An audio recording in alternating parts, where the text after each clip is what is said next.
Hello guys, कैसे हैं आप सब लोग। दी बुक ऑफ एस्पर के एपिसोड 99 के साथ हाजिर हूं। तो लास्ट एपिसोड के एंड पे हमने देखा था ज़ू फेन अपनी पिल बना लेता है, जबकि बाकी के सारे भी अपनी अपनी पिल्स को बना रहे होते हैं। मास्टर जैनसोंग बहुत ज्यादा घबरा चुके हैं क्योंकि उन्होंने उसकी यूनिवर्सल पाम टेक्निक को देख लिया है और ज़ू फेन ने जो स्पेशल टेक्निक जो परफॉर्म की है वो बहुत ज्यादा स्पेशल है। मास्टर जैनसोंग को भी वो टेक्निक नहीं आती। ज़ू फेन आगे बढ़ता है, मास्टर जैनसोंग से कहता है, आज मैं ना सिर्फ तुम्हें एल्केमी में हराऊंगा बल्कि आज के बाद तुम कभी भी एल्केमी करने का नाम भी नहीं लोगे। ज़ीटियान भी हंसना शुरू कर देता है और कहता है, मेरा दोस्त तो वाकई में बहुत ज्यादा अमेजिंग है। इसने तो विशियस मेडिसिन किंग को हरा दिया और ना सिर्फ इसको हराया है बल्कि इतनी बुरी तरह से हराया है कि वो तो कुछ करने के काबिल नहीं रहा। मुझे तो मास्टर मेडिसिन किंग के ऊपर तरस आ रहा है। हालांकि वो यहाँ पर बुरा है लेकिन फिर भी मुझे उस पर तरस आ रहा है। उसके साथ बुरी हुई।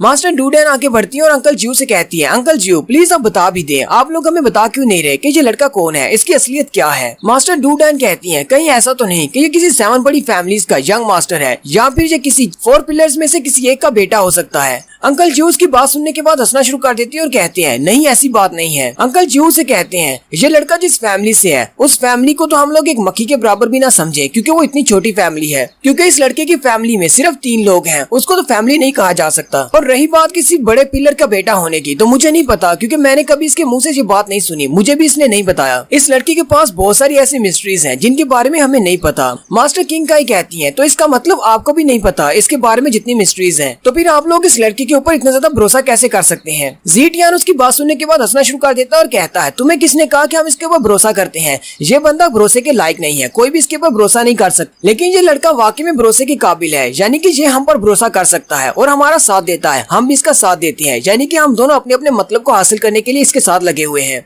ये लड़का इतना बड़ा कमीना है कि 1 सेकंड में तुम्हारी गर्दन में हाथ डालेगा और कहेगा कि तुम मेरे सबसे अच्छे दोस्त हो, और दूसरे सेकंड में ये वही हाथ तुम्हारी गर्दन को दबाने के लिए डाल देगा और कहेगा तुम मेरे दुश्मन हो। ये तुम्हें धोखा दे सकता है, चाहे किसी वक्त भी, चाहे कैसा भी मौका क्यों ना हो। इसलिए मैं आप लोगों से भी यही कहूंगा कि इस लड़के के ऊपर कभी भी पूरा भरोसा मत करना, क्योंकि तुम्हें पता भी नहीं चलेगा कि तुम लोग कैसे इसके हाथों से मारे गए हो। मुझे आज भी इसका हंसता हुआ चेहरा याद है जब इसने ज़ाओनिंग को धोखा दिया था। इसने ज़ाओनिंग को मरने के लिए बलि का बकरा बना दिया और 7th एल्डर के हाथों उसको मरवाने की कोशिश की, लेकिन ये साथ ही बहुत ज्यादा हंस रहा था। इसकी आंखों में जरा भी रहम नहीं था। मुझे उसी वक्त समझ आ गई थी कि ये लड़का भरोसे के लायक नहीं है, लेकिन फिर भी इसने हर बार हमारी हेल्प की है। इसने ज़ाओनिंग को बचाया। अगर मैं दुनिया में किसी पर भरोसा कर सकता हूँ तो मैं इसी पर कर सकता हूँ। मास्टर डूडैन से कहती है, अगर तुम्हें इस पर भरोसा भी नहीं है तो फिर तुम इसके दोस्त कैसे हो। ज़ीटियान कहता है, मैं इसका दोस्त नहीं हूँ, हम दोनों इसलिए इसके साथ हैं क्योंकि इसके पास पावर है। फिर वो बैल्कनी पर जाकर खड़ा हो जाता है और कहता है, जरा इसकी तरफ देखो, अगर ये लड़का यहाँ पर तुम्हारी हेल्प करने के लिए नहीं होता तो फिर विशियस मेडिसिन किंग को कौन हराता। तुम्हारा टावर तो अब तक बर्बाद हो चुका होता। इस लड़के के पास पावर है इसलिए तुम लोग इसकी बात मान रहे हो। किंगमिंग सिटी में अगर इस लड़के ने मेरी हेल्प नहीं की होती और ज़ाओनिंग को नहीं बचाया होता तो मुझसे मेरी जिंदगी का प्यार छिन जाता और मैं इस बात के लिए हमेशा पछताता रहता। लेकिन इस लड़के ने मेरी हेल्प की, इसका मेरे ऊपर बहुत बड़ा एहसान है। इसी वजह से लास्ट मीटिंग में, यानी कि उस जजमेंट वाले हाल में, जब उसने कहा था कि चुप रहो तो मैं चुप रहा। हालांकि मैं हांगपू का साथ दे सकता था और मुझे ये अच्छी तरह से पता है कि इंपीरियल गेट फैमिली वाले हमारे जिन्हो मेंशन को बर्बाद कर देंगे, लेकिन फिर भी मैंने सिर्फ इस लड़के की खातिर आप लोगों का साथ दिया, हेजू टावर का साथ दिया और हांगपू को रिजेक्ट कर दिया। मास्टर डूडैन और मास्टर किंग का उसकी बात सुनकर बहुत ज्यादा हैरान हो जाती हैं, जबकि सिस्टर जूजू सोच रही होती हैं, इसका मतलब हमारा हेजू टावर 7 बड़ी फैमिलीज में से एक फैमिली है, लेकिन फिर भी जिन्हो मेंशन वाले हमारा साथ देने को तैयार नहीं, लेकिन इस लड़के का साथ देने को तैयार हैं और इस लड़के के सिर्फ एक लफ्ज की खातिर मास्टर ज़ीटियान ने हमारा साथ दिया। जबकि नेक्स्ट सीन अरीना का दिखाया जाता है। ज़ू फेन छींकते हुए कहता है, लगता है कि ये बूढ़ा आदमी अपने दिल ही दिल में मुझे बुरा भला कह रहा है, इसी वजह से तो मुझे छींके आ रही है। लेकिन उसे क्या पता कि अरीना के ऊपर खड़े उसके अपने ही दोस्त उसके बारे में बातें कर रहे हैं।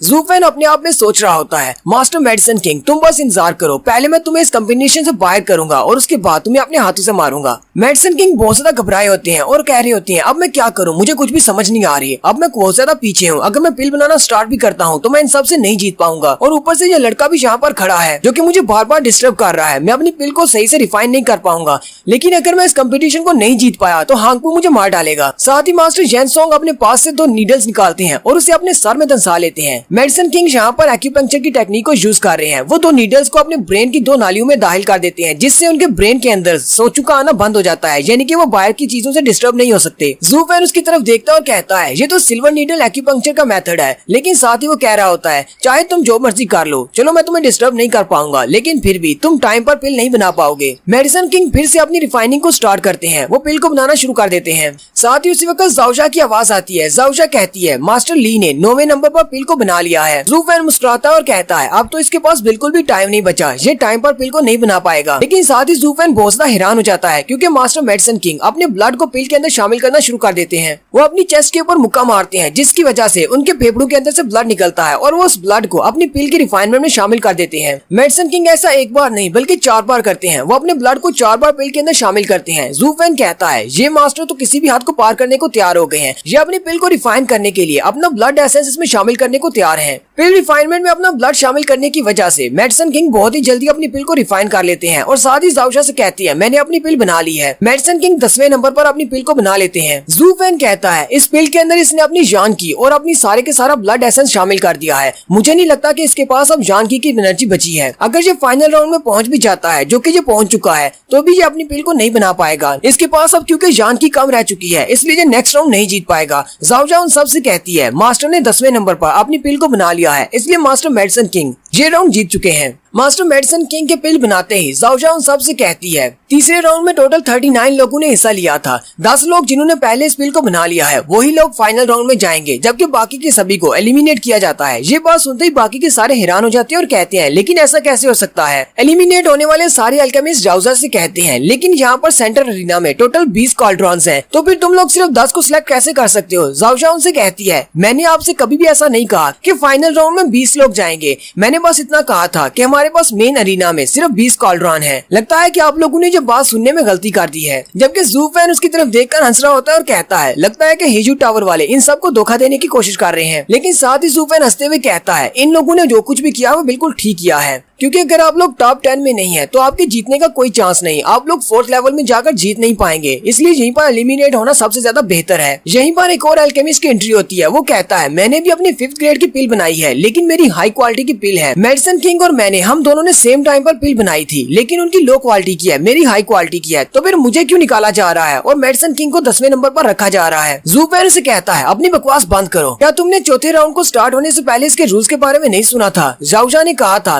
कि ये कंपटीशन स्पीड होने वाला है। मास्टर मेडिसिन किंग ने तुमसे पहले चिल्लाकर कहा था कि उन्होंने अपनी पिल को बना लिया है, इसलिए तुम ये राउंड हार चुके हो। और इस राउंड में मेडिसिन किंग ने इस राउंड को जीता है। मेडिसिन किंग भी जू फैन की बात सुनकर काफी ज्यादा हैरान हो जाते हैं, जबकि सारी जनता भी जो बात सुनकर हैरान होती है वो यही सोच रहे होते हैं कि ये दोनों आपस में राइवल हैं। फिर भी आखिर ये लड़का इसको बचाने की कोशिश क्यों कर रहा है। ये तो इसके लिए बहुत ज्यादा अच्छा है कि मेडिसिन किंग यहाँ से बाहर हो जाए, फिर ये आराम से इस कंपटीशन को जीत सकता है। जू फैन उन सबसे कहता है मुझे पता है कि तुम सब लोग क्या सोच रहे हो, लेकिन मैं इस बूढ़े आदमी को इस कंपटीशन से बाहर नहीं होने दे सकता क्योंकि मुझे इसे हराना है। इस बूढ़े आदमी ने इस चौथे राउंड को जीतने के लिए अपने ब्लड एसेंस को यूज किया है। क्या तुम लोगों को पता है कि इसने 4 बार अपने ब्लड एसेंस को यूज किया है। अगर ये एक बार और करता तो ये मर जाता। इसने अपनी जान को दांव पर लगा दिया सिर्फ इस राउंड को जीतने के लिए। अब मुझे इसके साथ एक फेयर एंड स्क्वेयर कंपटीशन करना है ताकि मैं इसको हरा सकूं। इसलिए चाहे कोई भी यहाँ पर मुझे आकर कहे कि मेडिसिन किंग को इस कंपटीशन से बाहर निकाल दो, तो ऐसा नहीं होने वाला। मेडिसिन किंग इस कंपटीशन में रहेंगे और 4th लेवल में मेरे राइवल बनेंगे। जू फैन की ये मोटिवेशनल स्पीच सुनने के बाद सारी जनता तालियां बजाना शुरू कर देती है और कहती है मास्टर जू फैन तुम तो बहुत बड़े अल्केमिस्ट हो, तुम्हारा दिल बहुत बड़ा है। और फिर से ग्रैंड मास्टर सॉन्ग के नाम के नारे लगना शुरू हो जाते हैं। यानी कि जू फैन ने यहाँ पर जितनी भी जनता बैठी हुई है सभी पर अपना कंट्रोल कर लिया हुआ है। वो सारी जनता उसके प्यार में पड़ चुकी है। हांगपू भी कहता है ये लड़का तो बहुत ज्यादा एम्बिशियस है। क्या तुम लोग देख रहे हो कि ये लड़का यहाँ पर क्या करने की कोशिश कर रहा है, ये जनता को अपने साथ मिला रहा है। मास्टर लीन उसे कहते हैं सेकंड यंग मास्टर क्या आपको लगता है कि ये लड़का आपके किसी काम का है, क्या आप इसको जिंदा रखना चाहते हैं ताकि आप इसको इस्तेमाल कर सकें। हांगपू बहुत ज्यादा गुस्सा हो जाता है और मास्टर लीन से कहता है नहीं मैं इसको जिंदा नहीं रख सकता। क्या तुम लोगों ने ये बात नहीं सुनी कि एक पहाड़ी के ऊपर सिर्फ एक ही टाइगर रह सकता है, 2 टाइगर नहीं रह सकते। अगर ये लड़का जिंदा रहेगा तो इससे मेरी रेपुटेशन में कमी आएगी, इस लड़के को मरना होगा। सेकंड यंग मास्टर कहता है चाहे आज कुछ भी हो जाए, अगर मुझे वो बुद्धि रूट्स मिलती हैं या नहीं, फिर भी इस लड़के को आज ही मरना होगा, मैं इस लड़के को आज मार डालूंगा। हांगपू कहता है मुझे कुछ ऐसा बुरा फील हो रहा है जैसे ये एक कांटा है और अगर इस कांटे को अभी यहाँ से रिमूव नहीं किया गया तो कल को ये हमारे पाँव में चुभेगा और हमारा चलना मुश्किल हो जाएगा, इसलिए इसे यहाँ पर मारना बहुत ज्यादा जरूरी हो गया है। वो बंदा जो कि थोड़ी देर पहले कह रहा था कि मेडिसिन किंग को निकाल दिया जाना चाहिए क्योंकि मैं इस कंपटीशन को जीता हूँ, वो मास्टर सॉन्ग से कहता है ग्रैंड मास्टर सॉन्ग आपने बिल्कुल ठीक कहा, मैं इस लायक नहीं हूँ, मेडिसिन किंग को ही 10वें नंबर पर आना चाहिए और आपके साथ कम्पीट करना चाहिए। जाओशा भी आगे बढ़ती है और कहती है ज़ाओजा आपके सामने ग्रेडिंग पेश करती है। आप तो वाकई में एक ग्रेट मास्टर हैं। अपनी अपनी अच्छाई के साथ सभी को अपने सामने झुका लिया है। क्योंकि ज़ू फैन सोच रहा होता है अगर ये सारे लोग मेरी अच्छाई से नहीं झुकते तो मैं अपनी पंच के साथ इन सबको झुका लेता, इन सबको मेरे सामने झुकना ही पड़ता। साथ ही ज़ाओजा फिर से ऐलान करती है और कहती है तो हमारा थर्ड राउंड फाइनली कंप्लीट हो चुका है। 10 लोग जो कि जीत चुके हैं वो सारे अब फाइनल राउंड में जाएंगे। तो आप सब लोग अपने अपने कार्डन के सामने आकर खड़े हो जाएं। हम लोग फोर्थ राउंड को स्टार्ट करने वाले हैं। इस राउंड को जो भी जीतेगा उसे एक 9th ग्रेड का